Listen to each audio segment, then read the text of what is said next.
Look, I accept that people have been harmed by conversion therapy practices in the past. If it's not a sin to be gay, but it's a sin to act on gay feelings, is that not a contradiction?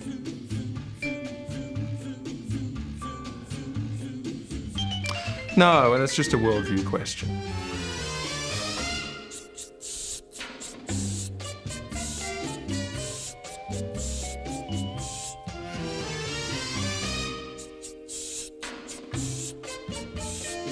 Well, people want this for themselves.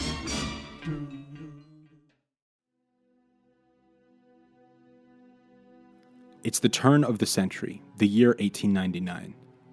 A German psychiatrist named Albert von Schrenck-Notzing attends a conference on hypnosis and presents to the crowd his amazing discovery, that he had turned a gay man straight.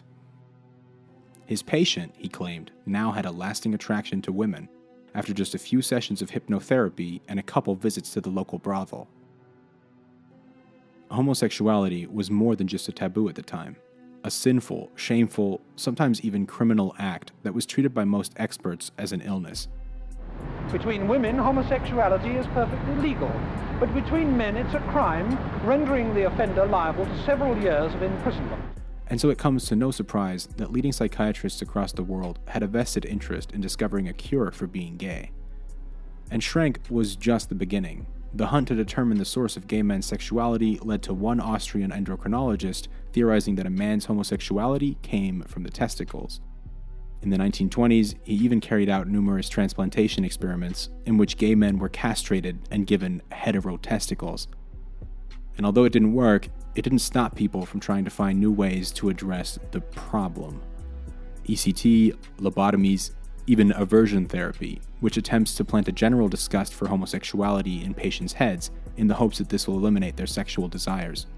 Patients were given chemicals that made them vomit when they looked at gay pornography, or electrical shocks to the brain or genitals when they cross-dressed.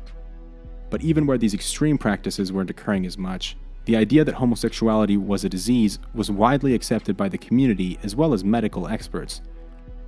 Only in the 60s and 70s, when the gay rights movement began to demand equality for same-sex attracted individuals, did psychiatrists across the world begin to turn their back on the practices and techniques they had once used on their own patients. And once the medical community had distanced themselves from attempts at changing people's sexuality, the stage was wide open for self-anointed experts and religious groups to take over.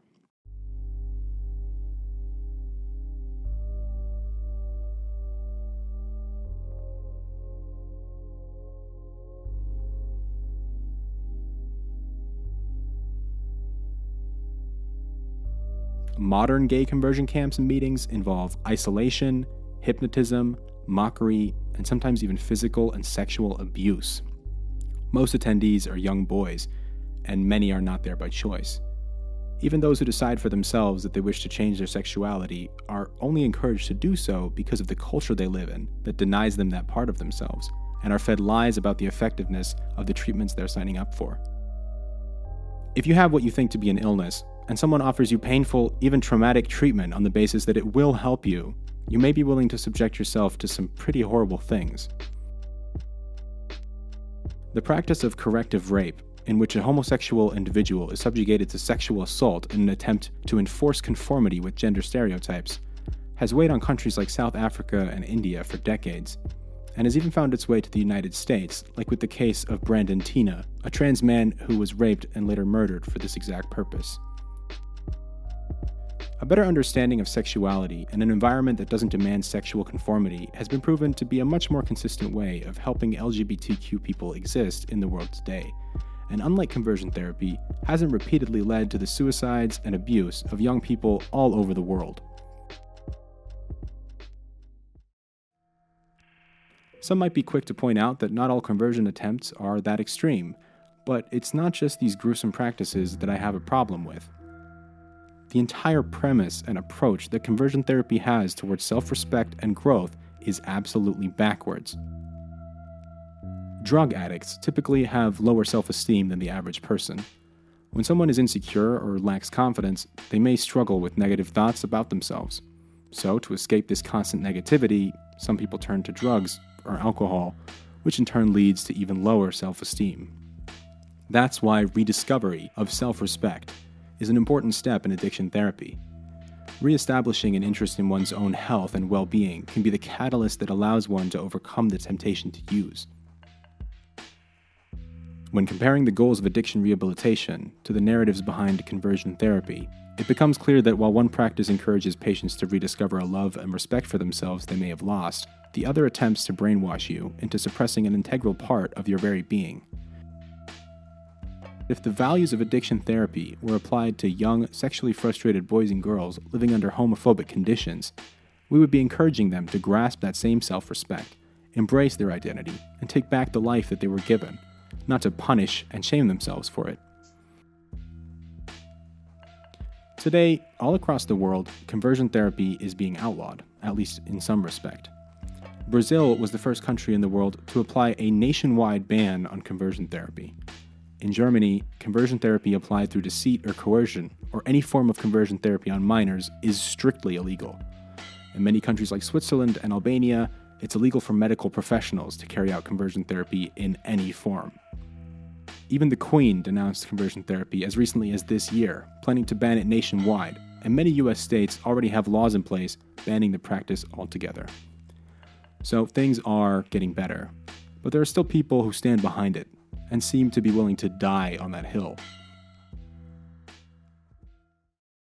We're aiming to support people who want to voluntarily move away from behaviors and feelings, if that's possible. We want to give them the option and preserve their rights and freedoms to do that. You don't call it gay conversion therapy, why not?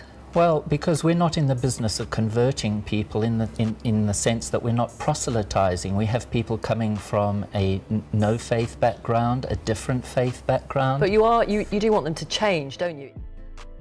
If they didn't have such serious consequences, these people's attempts at justifying conversion therapy would be almost laughable. The idea that people should have the right to attend conversion therapy if they want to is a convoluted one. I would agree that everyone should have the freedom to seek out whatever they think is going to help them on their path, as long as it doesn't hurt anybody. But, and this is critical, you won't learn to rid yourself of your homosexual desires, only to hate yourself for them, and how to suppress them. If that really is what you want, I'm sad for you, but I do understand. It's not that easy, is it? I often hear people say, being gay is bad. That's just the way I was raised. It's just the way that I grew up. And it really, in the end, is what gets me.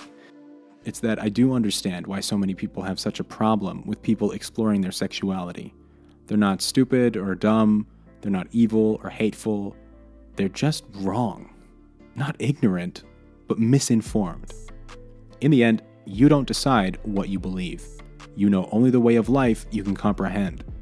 Our efforts in the past few decades in the fight for LGBT rights have changed the world forever. And as we distance ourselves from an exclusively toxic narrative on homosexuality and reduce the effects of conversion therapy on future generations, the future seems bright.